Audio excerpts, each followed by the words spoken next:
Hello tout le monde, j'espère que vous allez bien. Je suis ravie de vous retrouver aujourd'hui, une fois de plus, devant une table de saison afin de vous présenter mes prévisions livresques de ce nouveau trimestre qui s'annonce. Au moment où je vous tourne cette vidéo, on est à la toute fin du mois de mars et je suis lancée dans le tome 2 de la trilogie Nevernight de J. Christophe. Une trilogie que vraiment j'aime énormément et il est évident pour moi que je ne vais pas avoir le temps de venir à bout de cette grosse brique d'ici que le mois d'avril fasse son apparition. C'est pourquoi vous retrouvez le tome 2 dans cette vidéo-ci puisque je l'achèverai dans le courant du deuxième trimestre. Je vous montre à présent un livre en anglais qui va m'accompagner tout au long de ce deuxième trimestre, un petit peu à l'image d'un tome de Outlander ou d'un tome illustré de Harry Potter.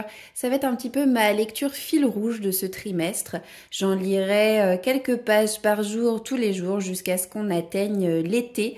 C'est Since You've Been Gone de Morgan Matson. Ce sera mon troisième livre de cet auteur jusqu'à présent. Je les ai tous lus en anglais, mais c'est vrai que ça fait bien longtemps. Ça fait plusieurs années maintenant que je n'ai plus rien lu de cet auteur. Je vais vous montrer maintenant des suites de séries que j'aimerais poursuivre au cours de ce deuxième trimestre. Suite et fin de série pour certaines de ces lectures, à l'image du 13e et dernier tome de La Communauté du Sud de Charlène Harris. Et à l'image également du 5e et dernier tome des chroniques de Michaela Lane. J'aimerais poursuivre au cours de ce printemps et je trouve que vraiment la couverture s'y prête à merveille. C'est la série des détectives du Yorkshire. C'est Rendez-vous avec le poison. Il me semble que là, je suis en train de vous montrer ce qui doit être le tome 4, si je ne m'abuse. Une autre série que j'aimerais poursuivre, c'est Les Ravenel. Je l'ai commencé au cours du premier trimestre, cette série. C'est de la romance historique écrite par Lisa Kleypas. Et j'avais vraiment adoré dans le premier tome les deux protagonistes qui allaient former le couple central de ce tome 2, donc je suis d'autant plus curieuse à l'idée de les découvrir plus en profondeur et je ne voulais vraiment pas laisser traîner les choses. On va faire une petite parenthèse graphique dans cette vidéo. Au cours du premier trimestre, j'ai eu l'occasion de relire les 8 premiers tomes qui composent la saga Daytime Shooting Star, un petit shoujo absolument adorable. Et j'aimerais à l'occasion de ce deuxième trimestre avoir le temps de terminer la série en lisant les tomes 9, 10, 11 et 12. Là, vous allez retrouver 2 mangas que j'avais prévu de lire au cours du premier trimestre et que j'ai pas du tout pris le temps de lire puisque de manière assez inopinée, je me suis lancée à corps perdu dans Daytime Shooting Star.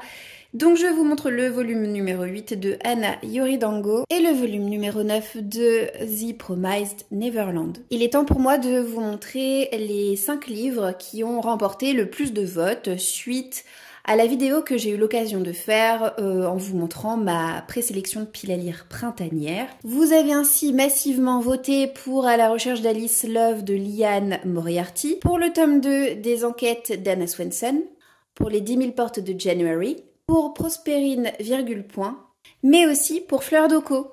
Alors merci pour tous vos votes, mais je dois vous dire que ce livre que vous voyez là à l'instant dans cette vidéo, eh bien finalement, même si vous avez massivement voté pour ce livre, eh bien je ne le lirai peut-être pas au cours de ce printemps, ou en tout cas pas dans cette version-là. Je vous avais raconté dans la vidéo que les droits de Fleur d'Oko ont été rachetés par les éditions Hachette.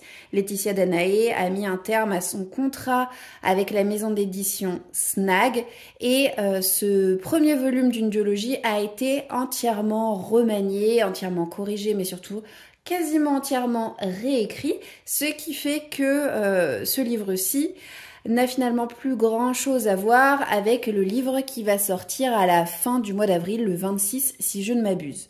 Je vais donc pas m'amuser à lire ce livre pour avoir un deuxième et dernier tome aux éditions Hachette avec lequel je risque de ne pas comprendre grand chose de l'intrigue.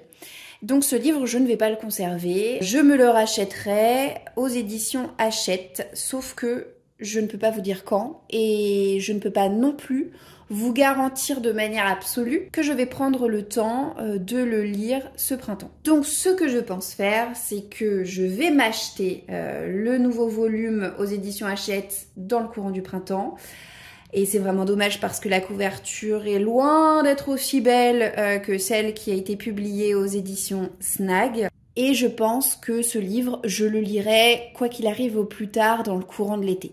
Mais comme je voulais tout de même inclure 5 livres concernant ceux que vous m'avez choisis pour intégrer ma pile à lire de saison, eh bien je me suis rabattue sur le livre qui a remporté aussi une majorité de votes juste derrière Fleur d'Oco. Et il s'agit de Ash Princess que je lirai donc au cours de ce printemps. Durant ce prochain trimestre, j'aimerais beaucoup effectuer quelques relectures. C'était dans ma pile à lire de ces livres que je voulais relire en 2023. Donc je vais relire Le Gang des Prodiges, qui est écrit par Marissa Meyer. Et je vais également relire le premier tome de Grace and Fury chez Hachette, ce qui me permettra de découvrir la suite et fin avec La Reine de Ruines.